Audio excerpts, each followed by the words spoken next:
Hello dear student, welcome to the e-learning session. Today we will learn standard 9th grammar topic part of speech. છેલ્લા આપણે ઘણા સમયથી unit ભણતા હતા, તો આજે આપણે કંઈક ગ્રામરનો એક નવો ટોપિક છે પાર્ટ ઓફ સ્પીચ, તે ભણીશું. તો પહેલાં તો પાર્ટ ઓફ સ્પીચ એટલે શું તે સમજીએ. તો કે અંગ્રેજી ભાષા બોલવામાં અને લખવામાં જે શબ્દ વપરાય તેને ઇંગ્લિશમાં આપણે છે પાર્ટ ઓફ સ્પીચ કહીએ છીએ. એનો ગુજરાતી અર્થ આપણે જોઈએ તો શબ્દભેદ અથવા તો શબ્દના પ્રકાર. પાર્ટ ઓફ સ્પીચ, સ્પીચ એટલે કે જે આપણે બોલીએ છીએ તે, અને પાર્ટ એટલે કે એના ભાગ, વાણીના જે જુદા જુદા ભાગ છે તેને ઇંગ્લિશની અંદર પાર્ટ ઓફ સ્પીચ કહે છે. તો તેની ડેફિનેશન છે તે જોઈએ. Every sentence is made of A group of word. Every sentence, every એટલે કે દરેક વાક્ય છે, ઇઝ મેડ એટલે કે બનેલા, of group of A word. Word એટલે કે શબ્દ, શબ્દના જે ગ્રુપ છે તેનાથી દરેક એક વાક્ય છે એ બનેલું હોય છે.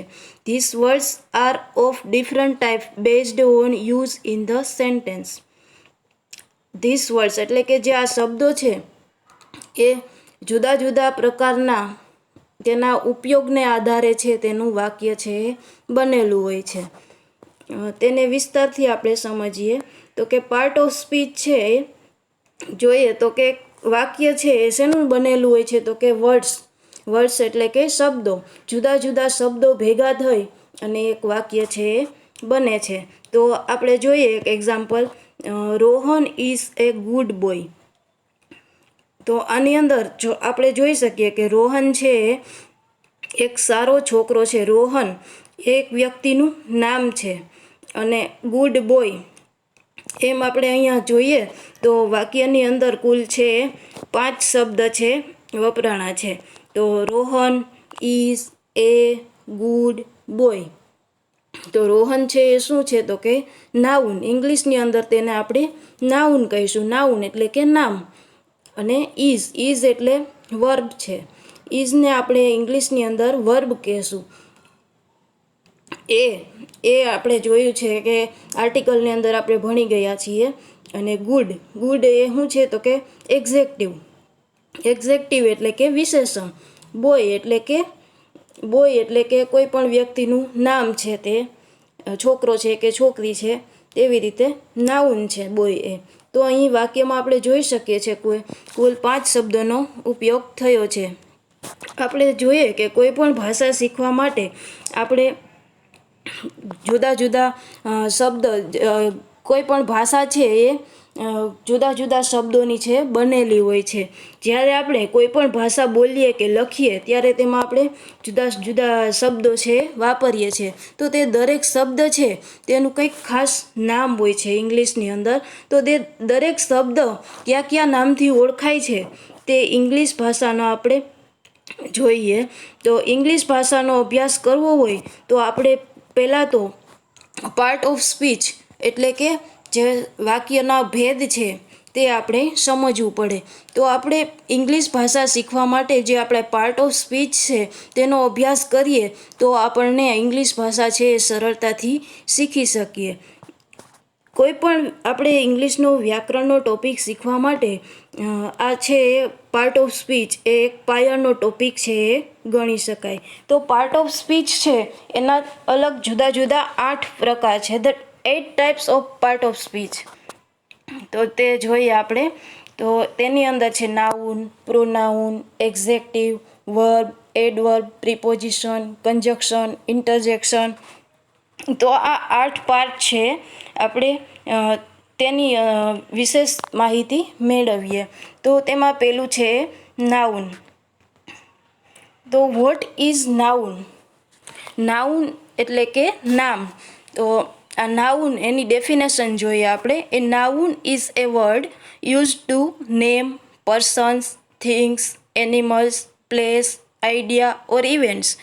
નામ એ એક એવો શબ્દ છે જે વ્યક્તિ, વસ્તુ, પ્રાણીઓ, સ્થાનો, વિચારો અથવા ઘટનાઓની ઓળખ માટે વપરાય છે. તો આપણે જોઈએ ઇંગ્લિશની અંદર કે કોઈ પણ નામ છે એ આપણે પોતાનું જ દરેક વ્યક્તિને અલગ અલગ નામ આપેલા છે, તેનાથી આપણે વ્યક્તિને ઓળખીએ છીએ. તેને આપણે નામ ઇંગ્લિશની અંદર નામ એટલે કે નાઉન કહીએ છીએ. તેવી જ રીતે કોઈ પણ વસ્તુ છે તો તેના પણ જુદા જુદા નામ આપેલા છે.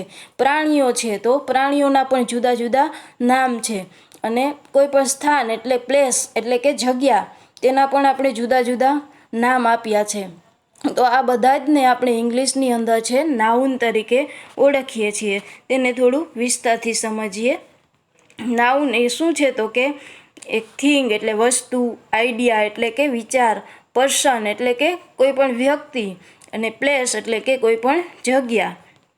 તો અહીં તમે ઇમેજની અંદર જોઈ શકો છો કે પર્સન એટલે કે સચિન તેંડુલકરનું પિક્ચર આપેલું છે, જે આપણે જોઈ શકીએ છીએ. નેમ એટલે કે નેમ ઓફ પર્સન આપણે ડેફિનેશનમાં જોયું ને કે કોઈ પણ વ્યક્તિનું નામ. પછી પ્લેસ એટલે કે અહીંયા આપણે તાજમહેલનું ચિત્ર આપેલું છે, તે પ્લેસ એટલે કે કોઈ પણ જગ્યા છે તેનું સ્થાન છે એ બતાવ્યું છે. તો અહીંયા આપણે તાજમહેલનું ચિત્ર જોઈ શકીએ છીએ. પછી થિંગ એટલે કે કોઈ પણ વસ્તુ. તો તમે ઇમેજમાં જોઈ શકો છો કે એક બુક છે. તેવી જ રીતે આપણે જુદી જુદી વસ્તુના નામ આપ્યા છે. કોઈ બુક છે, કોઈ આપણે ચીજ વસ્તુ છે, ટેબલ, ખુરશી વગેરે.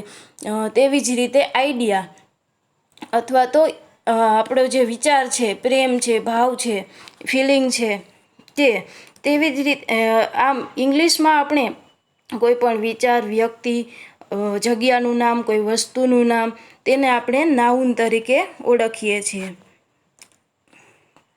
વધારે એક્ઝામ્પલ જોઈએ તો પહેલું એક્ઝામ્પલ છે કનક ઇઝ એ સ્ટુડન્ટ. તો અહીં આપણે વાક્યમાં જોયું કે કનક છે એક વ્યક્તિનું નામ છે. ઇઝ એ સ્ટુડન્ટ એટલે કે વિદ્યાર્થી, તેને પણ આપણે નાઉન તરીકે ઓળખીએ છીએ. I like peacock. તો બીજા સેન્ટેન્સની અંદર તમે જુઓ છો કે પીકોક એટલે કે એ પક્ષીનું નામ છે કે આઈ લાઈક પીકોક, મને મોર છે એ ખૂબ ગમે છે. લાઈક એટલે ગમવું. ત્રીજું સેન્ટેન્સ છે Seema uses pen and paper to write letters. તો આ વાક્યમાં તમે જોઈ શકો છો કે એક ગર્લ્સનું નામ આપેલું છે કે સીમા. યુઝીસ એટલે કે ઉપયોગ કરે છે શેનો, તો કે પેન એન્ડ પેપર. કોઈ પણ બે વસ્તુના નામ છે કે પેન અને પેપરનો ઉપયોગ કરે છે. ટુ રાઇટ એટલે કે લખવા માટે, લેટર લખવા માટે સીમા છે પેન અને પેપરનો ઉપયોગ કરે છે. તો વાક્યમાં તમે જુઓ છો કે એક વ્યક્તિનું નામ છે અને વસ્તુનું નામ આપેલું છે. તેને આપણે ઇંગ્લિશમાં નાઉન કહીએ છીએ.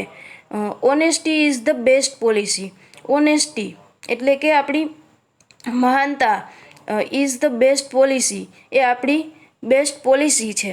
તો અહીંયા આપણે છે કોઈ પણ ફિલિંગ, ભાવ જોઈ શકીએ છીએ વાક્યની અંદર. બીજા એક્ઝામ્પલ જોઈશું. Sachin is a great player. Sachin છે એ ગ્રેટ એટલે કે મહાન, પ્લેયર એટલે ખેલાડી છે. તો સેન્ટેન્સની અંદર તમે જુઓ કે સચિન એક વ્યક્તિનું નામ છે અને પ્લેયર એટલે કે ખેલાડી તે પણ એક નાઉન છે. બીજું sentence Ahmedabad is a big city. તો અહીં અમદાવાદ એ એક પ્લેસ એટલે કે જગ્યાનું નામ છે અને સિટી એટલે કે શહેર. તો તમે વાક્યમાં જોઈ શકો છો અમદાવાદ અને સિટી એક પ્લેસનું નામ આપેલું છે. હવે બીજો પ્રકાર છે પ્રિપોઝિશન. તેના વિશે જોઈએ તો કે પ્રોનાઉન. પ્રોનાઉન એટલે શું તો કે સર્વનામ. A pronoun is a word that can take the place of noun. Pronoun છે એ નામને બદલે જે શબ્દ વપરાય તેને આપણે સર્વનામ કહીએ છીએ. તો આપણે એકને એક વ્યક્તિનું નામ છે એ દર વખતે લઈએ નહીં અને તેની જગ્યાએ આપણે છે તેણી, તેવું, તે એવા શબ્દનો ઉપયોગ કરી અને પ્રોનાઉન છે એ ઇંગ્લિશની અંદર તેને પ્રોનાઉન અને ગુજરાતીમાં તેને સર્વનામ એટલે કે નામને બદલે જે આપણે શબ્દ વાપરીએ તેને આપણે પ્રોનાઉન કહીએ છીએ. તો આપણે એક્ઝામ્પલ જોઈશું. પ્રોનાઉન એટલે કે ઇન્સ્ટેન્ડ ઓફ નાઉન. નાઉન એટલે આપણે આગળ જોઈ ગયા કે નામ. ઇન્સ્ટેન્ડ એટલે ની જગ્યાએ, આપણે નામની જગ્યાએ જે શબ્દ વાપરીએ તેને શું કહેવાય? તો કે પ્રોનાઉન. પ્રોનાઉન એટલે સર્વનામ. તો સેન્ટેન્સ જોઈએ. John is a boy. John is in 8th standard. John like to play cricket. તો અહીં આપણે વાક્યમાં જોઈએ છીએ કે જોન, જોન અને જોન એમ 3 વખત આપણે જોન નામ લખ્યું છે. તેની જગ્યાએ આપણે ઇંગ્લિશની અંદર છે એને પાર્ટ ઓફ સ્પીચનો ઉપયોગ કરીને એટલે કે પ્રોનાઉનનો ઉપયોગ કરીને વાક્ય છે લખીએ છીએ. તો કે જોન ઇઝ એ બોય.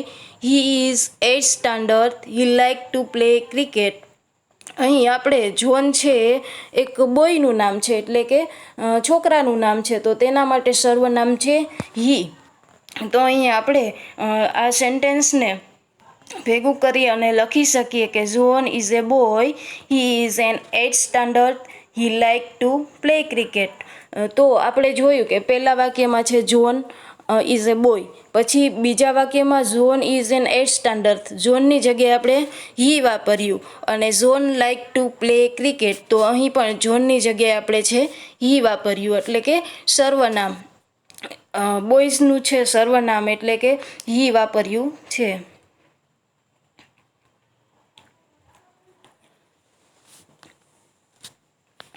હવે બીજા એક્ઝામ્પલ જોઈએ તો કે Kanak is a student. He is a clever boy. તો અહીં આપણે એક્ઝામ્પલમાં કીધું કે પહેલું સેન્ટેન્સ છે કે કનક છે એ સ્ટુડન્ટ છે. હી ઇઝ એ ક્લેવર બોય અને તે હોશિયાર છોકરો છે. તો આપણે અહીંયા જોયું કે બીજું સેન્ટેન્સ છે એની અંદર કે કનકની જગ્યાએ હી વાપર્યું. હી એટલે કે હી કનક છે એ છોકરો છે તો એનું હી છે સર્વનામ એ વાપર્યું છે pronoun. Mona is a student. She is a clever boy. તો મોના એક સ્ટુડન્ટ છે અને તે ક્લેવર ગર્લ એટલે કે હોશિયાર છોકરી છે. તો અહીં ગર્લનું નામ હોવાથી સી વાપર્યું છે સર્વનામ. તેથી આપણે છે બીજા વાક્યમાં જોઈએ કે she is a clever girl. અહીંયા આપણે મોનાનું નામ ફરી વખત નથી લખતા અને સી તેનું સર્વનામ એટલે કે પ્રોનાઉન એ વાપરીએ છીએ. Third sentence I like peacock and it is A national bird of India. તો અહીં છે પક્ષીનું નામ એટલે કે મોર છે મને ગમે છે. And it is A national bird of India. તો અહીં આપણે છે પીકોક માટે ઈટ વાપર્યું. જે આપણે જોયું કે ત્રીજો પુરુષ એકવચન ઈટ, કોઈ પણ વસ્તુની માટે આપણે છે ઈટ વાપરીએ છીએ સર્વનામ. એટલે અહીં પીકોક ફરી વખત ન લખતા તેની જગ્યાએ આપણે પ્રોનાઉન ઈટ વાપર્યું છે. બીજા એક્ઝામ્પલ જોઈએ. Sneha is absent because she is ill. અહીં આપણે જોયું કે સ્નેહા ઇઝ એબસન્ટ. સ્નેહા છે એ એબસન્ટ છે. બીકોઝ એટલે કારણ કે પાછું આપણે અહીં સ્નેહા ન લખવું પડે તેના માટે આપણે છે એનું સર્વનામ. સ્નેહા એક ગર્લનું નામ છે એટલે સી વાપર્યું છે pronoun. We need to work hard to complete the task.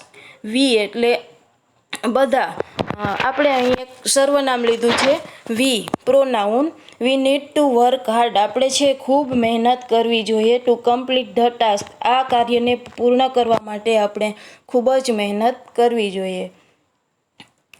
You are good at your studies. You are good at your study એટલે કે તમે છે એ ખૂબ જ સરસ છો. યોર સ્ટડીઝ તમારા સ્ટડીને લીધે ખૂબ જ હોશિયાર છો. તો અહીં આપણે જોઈએ છીએ કે પહેલા વાક્યની અંદર યુ સર્વનામ લીધું છે. તમે એટલે કે બધા જ ના માટે છે. જ્યારે કોઈ એક વ્યક્તિનું નામ હોય તો તેના માટે આપણે જોયું કે બોય હોય તો હી, ગર્લ હોય તો સી, પછી કોઈ પણ વસ્તુનું નામ હોય તો ઈટ. એવા સર્વનામ આપણે વાપરીએ છીએ. અહીંયા યુ એટલે કે તમે અને યોર છે એ પણ એક સર્વનામ છે. અહીં આપણે પાછું યુ ન લખતા યોર લખ્યું છે એટલે કે તમારું સ્ટડી એટલે કે તમારા ભણતરને લીધે તમે ખૂબ જ સરસ છો. હવે આપણે ત્રીજો પાર્ટ જોઈએ પાર્ટ ઓફ સ્પીચનો એન એક્ઝેક્ટિવ. એન એક્ઝેક્ટિવ એટલે કે વિશેષણ. What is an adjective? તો ડેફિનેશન જોઈએ. An adjective is a word that is used to add something to the meaning of a noun or pronoun. Adjective એ નામ અથવા સર્વનામના અર્થમાં વધારો કરે છે, કંઈક વિશેષતા દર્શાવે છે. તો જોઈએ આપણે એના એક્ઝામ્પલ દ્વારા સમજીએ. તો એક્ઝેક્ટિવ છે એ શું છે? ડિસ્ક્રાઇબ્સ એટલે કે વર્ણન કરવું.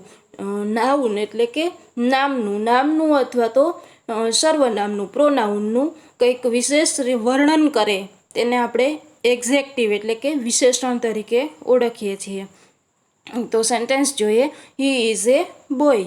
તો આ ફર્સ્ટ વાક્ય છે એમાં તમે જુઓ કે હી ઇઝ એ બોય એટલે કે આ છોકરો છે. હી ઇઝ એ બ્રેવ બોય. તો અહીં આપણે જોયું પ્રથમ સેન્ટેન્સમાં છે ખાલી એમ જ કીધું છે કે તે છોકરો છે, અને સેકન્ડ સેન્ટેન્સમાં he is a brave boy. Brave છે બોય એટલે કે છોકરાના નામના અર્થમાં કંઈક વધારો કરે છે. બ્રેવ એટલે કે બહાદુર. તે બહાદુર છોકરો છે. તો અહીં બ્રેવ છે એ એક્ઝેક્ટિવ થશે.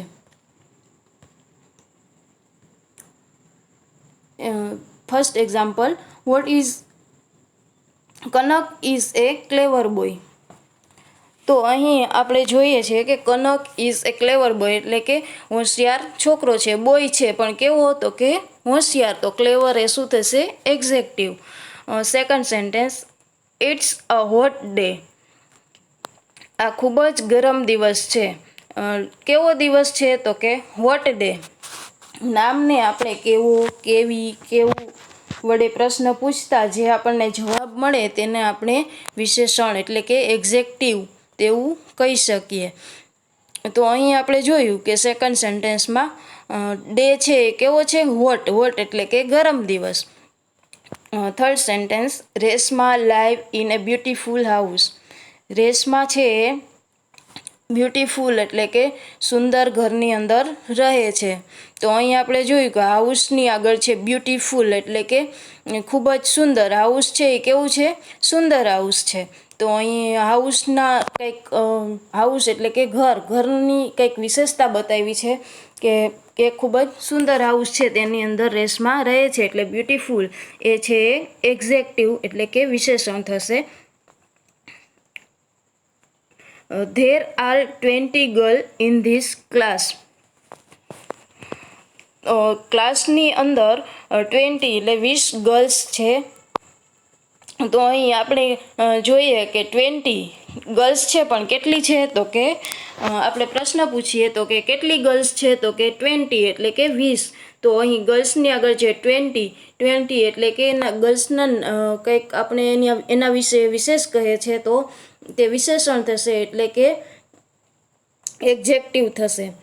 They live in A beautiful house.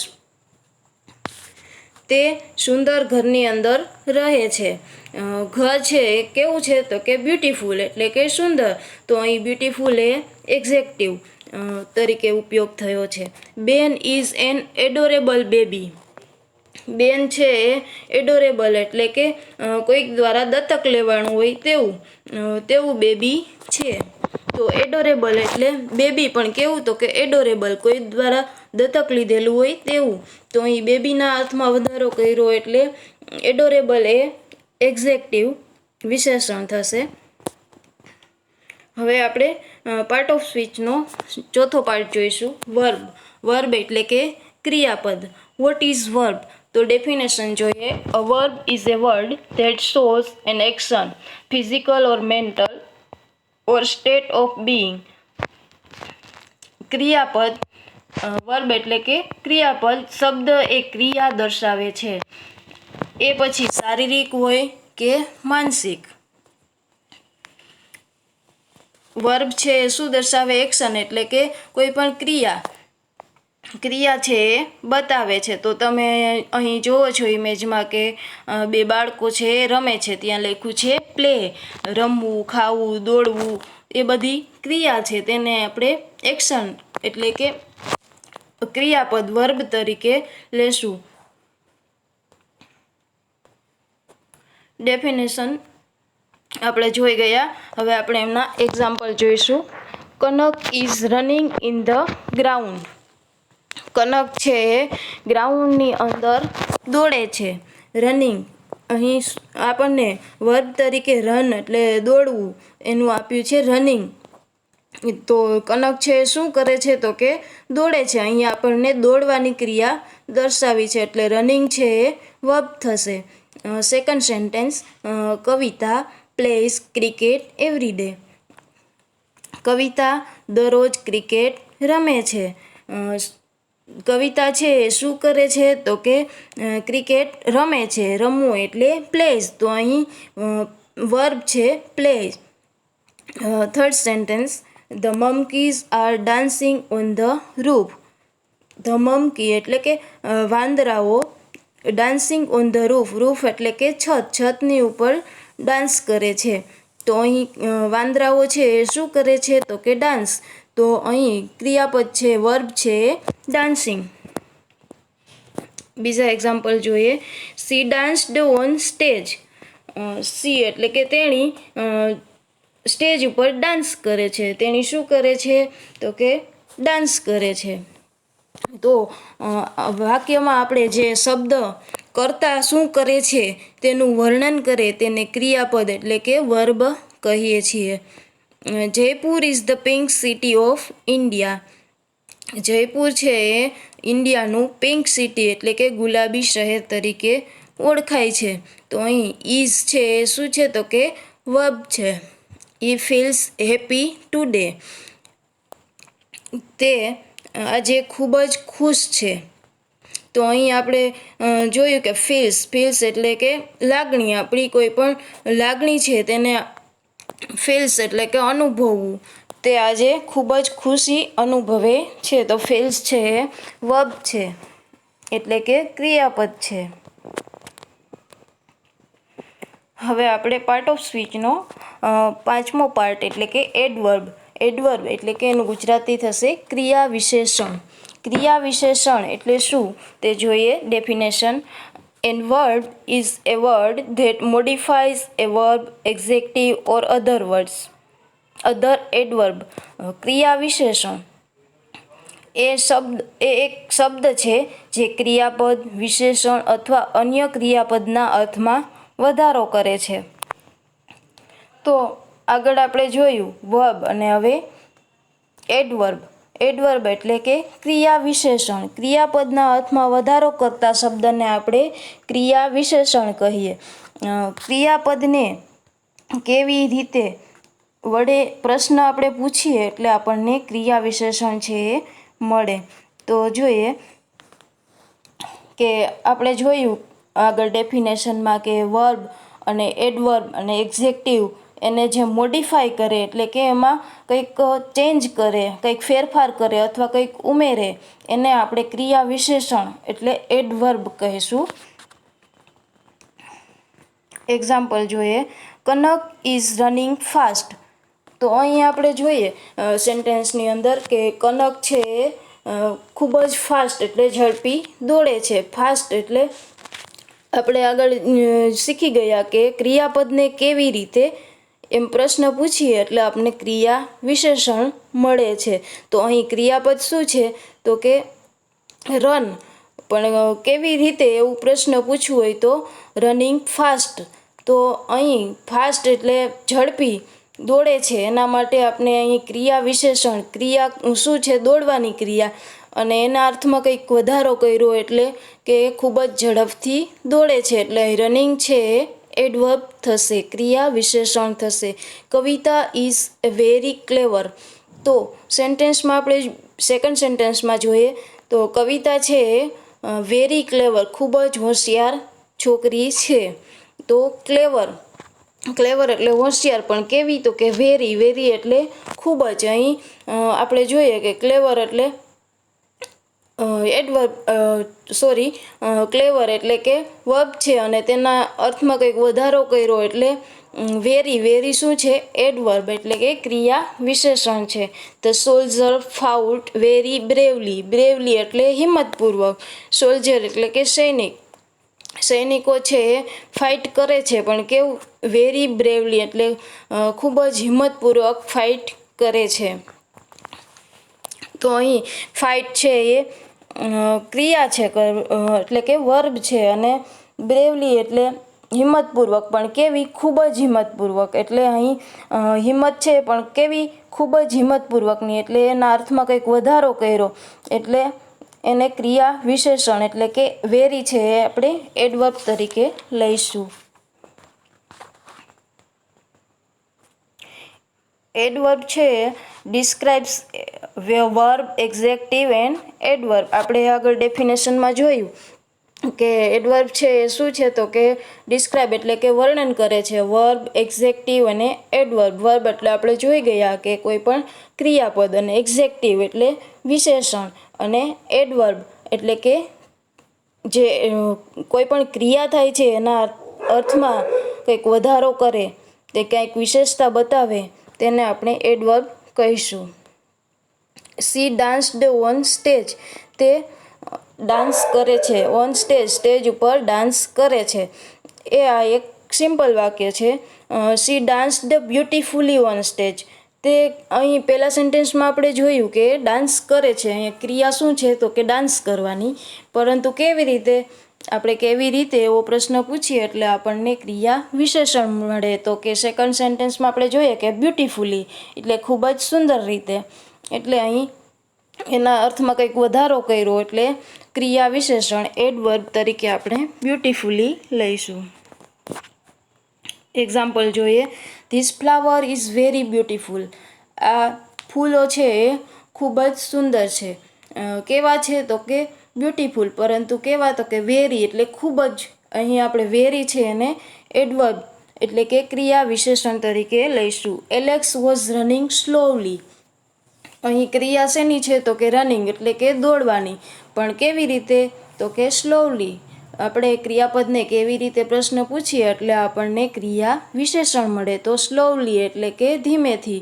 Alex છે એ ધીમેથી દોડે છે, તો સ્લોલી એ શું થશે, એડવર્બ એટલે કે ક્રિયા વિશેષણ.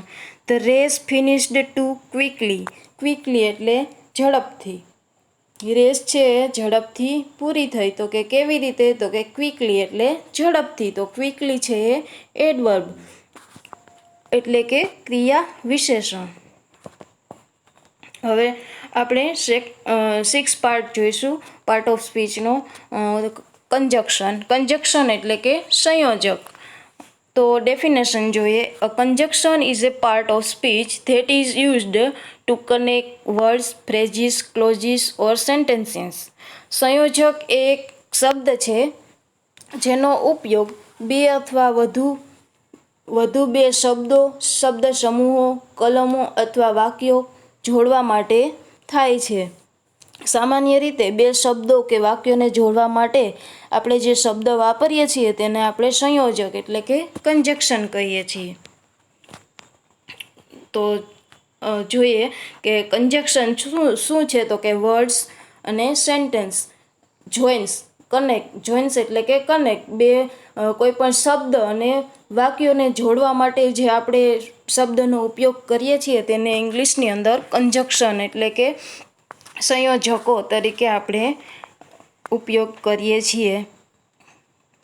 તો આપણે એક્ઝામ્પલ જોઈએ તો કે Ram is good at study, Hari is good at study. અહીંયા આપણે જોઈએ કે બે અલગ અલગ સેન્ટેન્સ આપેલા છે કે રામ છે એ ભણવામાં હોશિયાર છે અને હરી છે એ પણ ભણવામાં હોશિયાર છે. તો આ બે વાક્યોને જોડવા માટે આપણે જે શબ્દનો ઉપયોગ કરીએ તેને આપણે કંજક્શન કહીશું. તો જોઈએ કે Ram and Hari are good at study. તો આપણે અહીંયા જોયું કે બે વાક્યો અલગ અલગ આપેલા છે, તેને એક સેન્ટેન્સની અંદર લખવા માટે આપણે રામ એન્ડ હરી એટલે કે એન્ડ જે કંજક્શનનો ઉપયોગ કર્યો તે ઉપયોગ કરીને આપણે છે વાક્ય બનાવીએ. તો રામ એન્ડ હરી, તો અહીં એન્ડ છે એ કંજક્શન થશે.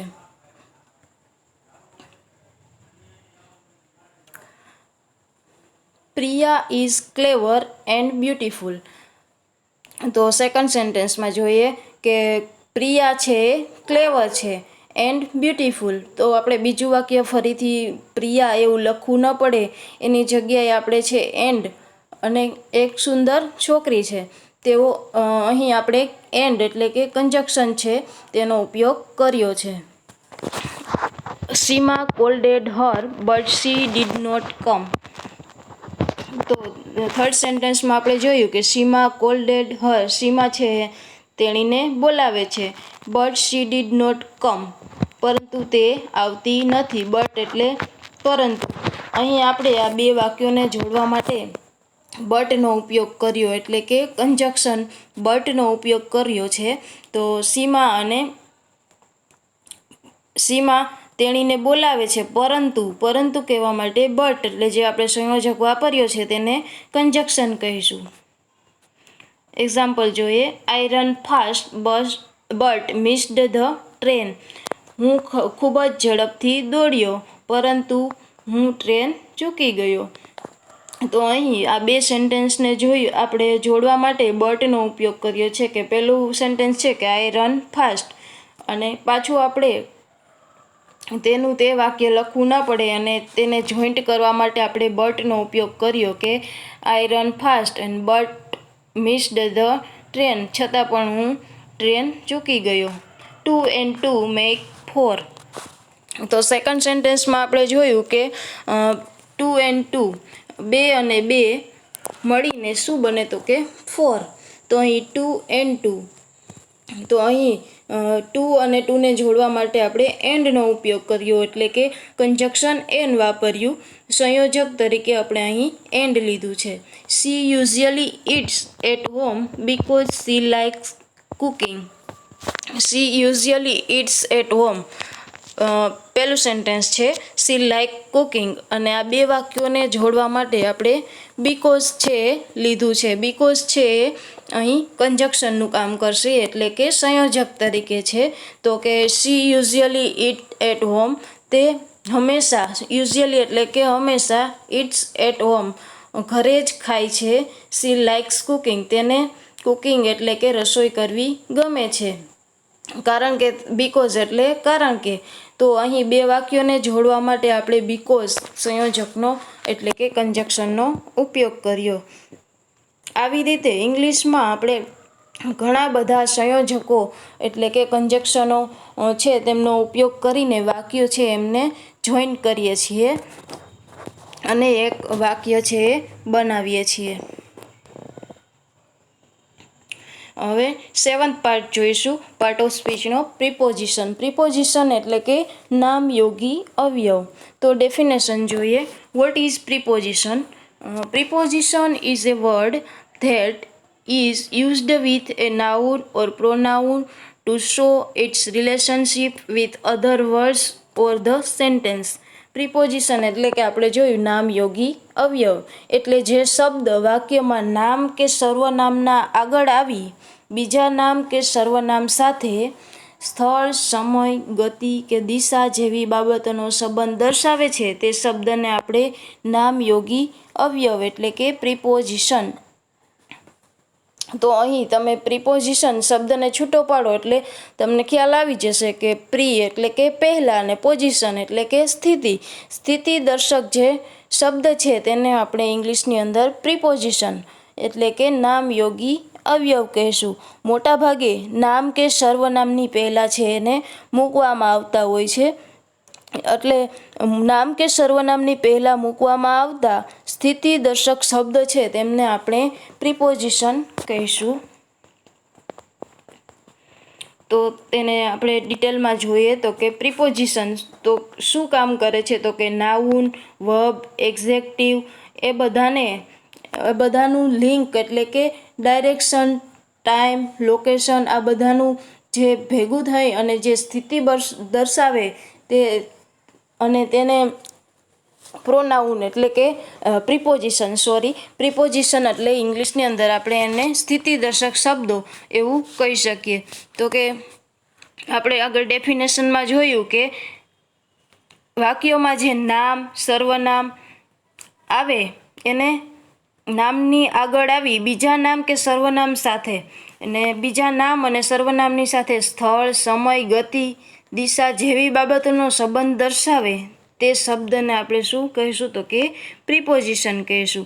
તો અહીં તમે જોઈ શકો છો તો કે the cup is the table. તો પ્રથમ વાક્ય છે તેમાં આપણે કંઈ મિનિંગ નીકળતો નથી, અને સેકન્ડ સેન્ટેન્સ છે તે જોઈએ તો the cup is on the table. તો અહીં આપણે છે વાક્યમાં અંદર જોઈએ છીએ કે કપ ઇઝ, પ્રથમ સેન્ટેન્સમાં કપ ઇઝ ધ ટેબલ, અને second sentence cup is on the table, એટલે કે કપ છે એ ટેબલની ઉપર છે. તો અહીં આપણે મિનિંગવાળું વાક્ય જોઈ શકીએ છીએ. ઓન વાપર્યું છે એટલે કે પ્રિપોઝિશન, એટલે કે સ્થિતિ દર્શાવતો શબ્દ જે વાપર્યો છે તે ઓન છે. તો અહીં પ્રિપોઝિશન તરીકે આપણે ઓન છે એને લઈશું. એક્ઝામ્પલ જોઈએ તો કે હી સેટ ઓન ધ ચેર. હી એટલે કે તે, સેટ એટલે કે બેસવું, તે ચેર ઉપર બેઠો. એટલે કે આપણે પ્રથમ એક્ઝામ્પલમાં જોઈએ તો કે તે અહીં કઈ ક્રિયા કરે છે? તો કે બેસવાની. અહીં હી છે એ સર્વનામ છે, અને ઈ છે કોઈ પણ બીજા સર્વનામની આગળ આવી અને જે સ્થળ, સમય, ગતિ કે દિશા જેવી બાબતનો આપણે સંબંધ દર્શાવે છે. એટલે કે તે શું ક્રિયા કરે છે? તો કે ચેર ઉપર બેસે છે, ઓન ધ ચેર. તો અહીં ઓન છે એ આપણે પોઝિશન બતાવે છે, એટલે કે એમની બેસવાની ક્રિયા છે એ ક્યાં છે? તો કે ચેરની ઉપર. તો કે ઓન છે એ પ્રિપોઝિશન એટલે કે સ્થિતિદર્શક શબ્દ છે. The birds are flying over the river. Birds એટલે કે પક્ષીઓ, આર ફ્લાઇંગ, ફ્લાઇંગ એટલે ઉડવું, ઓવર ધ રિવર, રિવર એટલે કે નદી, નદીની ઉપર ઉડે છે, ઓવર એટલે ઉપર. તો અહીં ઓવર છે એ પ્રિપોઝિશન છે. Third sentence Hiral lost her ring at the beach. Beach એટલે કે દરિયાકાંઠો. એટ એટલે અહીં આપણે બીચ છે એ કોઈ પણ સ્થળ દર્શક શબ્દ છે, અને એની આગળ છે એટ આવ્યું છે, એટલે કે એટ છે એ કોઈ પણ એની સ્થિતિ દર્શાવે છે, એટલે કે કોઈ પણ જગ્યા છે દર્શાવે છે. તો હિરલની લોસ્ટ એટલે કે ખોવાઈ જવું, હર રિંગ એની રિંગ છે એ દરિયાકાંઠે ખોવાઈ ગઈ છે. તેની રિંગ છે એ ક્યાં ખોવાણી છે? તો કે દરિયાકાંઠે. તો અહીં એટ છે એ પ્રિપોઝિશનનું કામ કરે છે. એક્ઝામ્પલ જોઈએ. ધેર ઇઝ એ કાવ ઇન ધ ગાર્ડન. ત્યાં ગાય છે, પણ ક્યાં છે? તો કે ગાર્ડન, ઇન ધ ગાર્ડન એટલે કે બગીચાની અંદર ગાય છે. ઇન એટલે કે ની અંદર. અહીં ઇન છે એ આપણને એની સ્થિતિ દર્શાવે છે, એટલે કે ક્યાં છે? એટલે કે આપણે એની પ્લેસ એટલે કે જગ્યા બતાવે છે. તો કે ગાર્ડનની અંદર છે. તો ઇન છે એ પ્રિપોઝિશન છે. Second sentence a little girl set under a tree. Little girl એટલે નાની છોકરી, સેટ એટલે બેસવું, અંડર અ ટ્રી, અંડર એટલે નીચે. તો અંડર અ ટ્રી એટલે કે એક ઝાડની નીચે નાની છોકરી બેઠી છે. તો અહીં અંડર છે એ શું છે? તો કે પ્રિપોઝિશન છે. એક સ્થિતિદર્શક શબ્દ છે, એક જગ્યા છે તે બતાવે છે. The museum is open from 9:30 AM to 6 PM daily. Museum છે એ ઓપન એટલે કે ખુલે દરરોજ 9:30 થી 6 PM દરરોજ છે મ્યુઝિયમ ખુલે છે. તો અહીં આપણે એક સમય બતાવ્યો છે, તો તેના માટે આપણે પ્રિપોઝિશન લીધું છે ફ્રોમ. ક્યારથી ખુલે છે? તો કે 9:30 થી 6 PM ડેઇલી છે મ્યુઝિયમ ખુલે છે. અહીં આપણે એક સમય દર્શાવવામાં આવ્યો છે, એટલે કે આપણે અહીં સમય દર્શક શબ્દ આપ્યો છે, તેની આગળ આપણે પ્રિપોઝિશન ફ્રોમ અથવા ટુ બેનો ઉપયોગ કર્યો છે. તો અહીં સેન્ટેન્સમાં ફ્રોમ અને ટુ એ પ્રિપોઝિશનનું કામ કરે છે. હવે આપણે લાસ્ટ પાર્ટ જોઈશું, પાર્ટ ઓફ સ્પીચનો 8th પાર્ટ, ઇન્ટરજેક્શન. ઇન્ટરજેક્શન એટલે કે ઉદ્ગારવાચક અવયવ. તો ડેફિનેશન જોઈએ તો કે an interjection is a word or phrase that expresses something in a sudden or extraordinary way, especially an emotion. ઇન્ટરજેક્શન એટલે કે ઉદ્ગારવાચક શબ્દો એ એવા શબ્દો કે જે આપણે અચાનક આપણી લાગણીને દર્શાવવા માટે ઉપયોગ થતા હોય તેવા શબ્દોને આપણે ઇન્ટરજેક્શન એટલે કે ઉદ્ગારવાચક શબ્દો કહીએ. સહજ રીતે સરી પડતા શબ્દોને એટલે આપણે કંઈક એવી લાગણી અનુભવીએ અને આપણા મોઢામાંથી સહજ રીતે જે શબ્દો સરી પડે તેને આપણે ઇન્ટરજેક્શન, ઇંગ્લિશની અંદર ઇન્ટરજેક્શન કહીશું. તો જોઈએ કે ઇન્ટરજેક્શન એ શું એક્સપ્રેસ એટલે કે રજૂ કરે છે. નોટ નેસેસરી જરૂરિયાત નહીં, પરંતુ સડન ફિલિંગ ઓર ઇમોશન. સડન એટલે કે અચાનક, ફિલિંગ એટલે આપણી લાગણી, આપણી ઇમોશન, આપણે જે અચાનક લાગણી અનુભવીએ છીએ તેને જે રજૂ કરે તેને આપણે ઇંગ્લિશની અંદર ઇન્ટરજેક્શન એટલે કે ઉદ્ગારવાચક શબ્દ એવું કહી શકીએ. તો એક્ઝામ્પલ જોઈએ. Damn, we can not go out of our house for 21 days. Damn એટલે ડેમ પછી અહીં જે ઉદ્ગારવાચક ચિહ્ન આપણે ગુજરાતી ગ્રામરની અંદર પણ ભણી ગયા કે જે ઉદ્ગારવાચક ચિહ્ન છે આપ્યું છે તો કે we can not go out of our house for 21 days.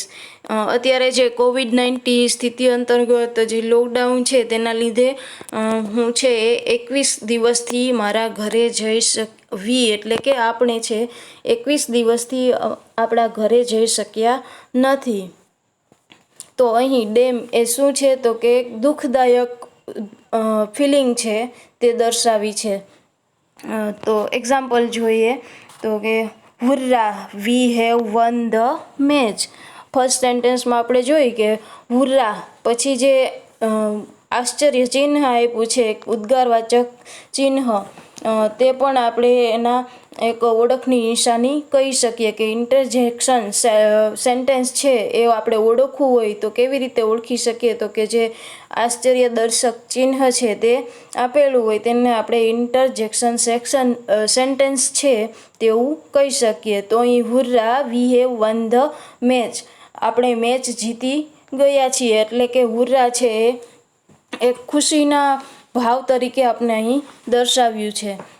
Second sentence, wow what A beautiful flower.